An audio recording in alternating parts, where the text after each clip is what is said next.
Chances are the person I'm talking about might not be you, but you'll know someone like them. They call us, I mean them, hoarders. My little weakness, well, when I go to the shops and see a pot that's on sale, run out, last one left, I've got to buy it. Now, this one here doesn't go with my 150-year-old house. Either does that one, either do these ones. And when it comes to council throw-out and I see a pot, I can't help myself. So to prove that I'm not a hoarder, I'm actually going to do something with them, for once.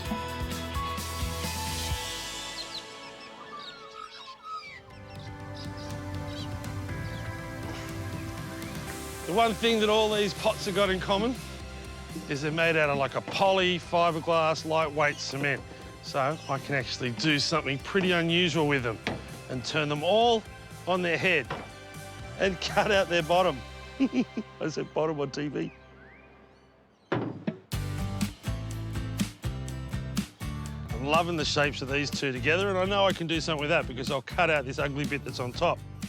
Why would I cut a hole in the bottom, said it again, and just leave that there? It doesn't make sense. So rather than just a round hole, I'm going to come down and up, kind of look like a volcano by the plants and succulents, so it'd be really, really pretty. All right, I probably need to explain myself a little bit better. You can see the texture line I put in. Now I'm going to cut that out and delete all of this space, and that becomes where I can plant. I've got a masonry bit for my drill, and I'm using a jigsaw, but I've got a masonry saw bit on it as well. So it's not that hard. All you need to do is make some initial holes so you can get the blade through, and they're about the only two tools you need.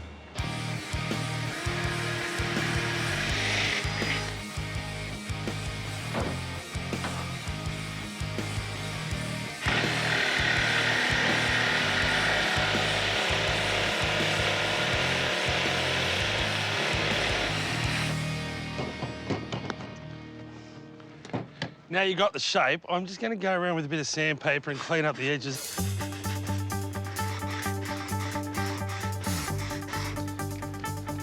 And once you're sick of doing that, for a base, I'm using a saucer from a pot plant turned upside down while I stick the two together. Now I'm using Aqua Knead It.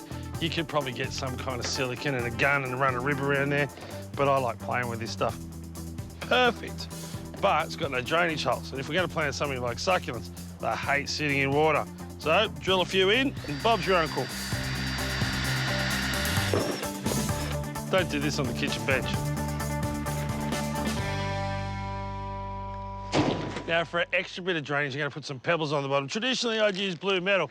Now this little bag is small and quite heavy, and this bag of clay is large and light. If you're putting it on the front veranda and you're worried about some little upstart pinching it on Mother's Day to give it to his mum, fill it up with blue metal, because it'll be heavy and you'll get tired and you'll give up. But if you're putting it around the house anywhere else, use the clay. So it's light and easy to work with, so you can move it around from spot to spot. And I'm not admitting to pinching any plants when I was a kid. Now, I might contradict myself a little bit here, but let me explain. I've put the pebbles in there for drainage, and now I'm going to add coir, which holds moisture. And because it's so chunky, it holds water, but it still has lots of air through it, so the plants aren't going to drown. So I'm going to put a bit of that in there, and then as I put each plant in, I'm just going to add some potting mix around it as well.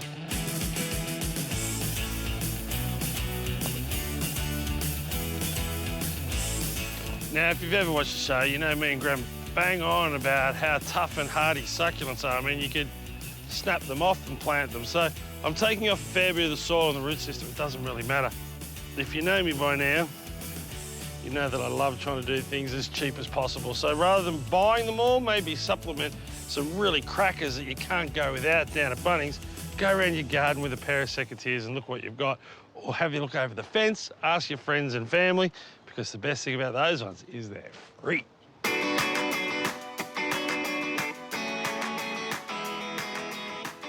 And succulents are the obvious choice because they're so ridiculously hardy that they're going to survive in a small pot like this, and you can pack heaps of them in and get a beautiful flowing feel to it. They'll fall down the side, you can peel them off and put them into the next pot.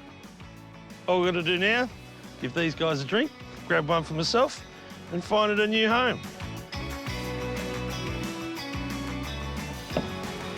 So I've turned this from the ugliest corner in the house to by far and away the prettiest. Well, it was the messiest, ugliest corner on our veranda, but now it's the pistol resistance. How good's my watering can? It's amazing what people throw out. Look, I'm watering two at once. Can't teach that.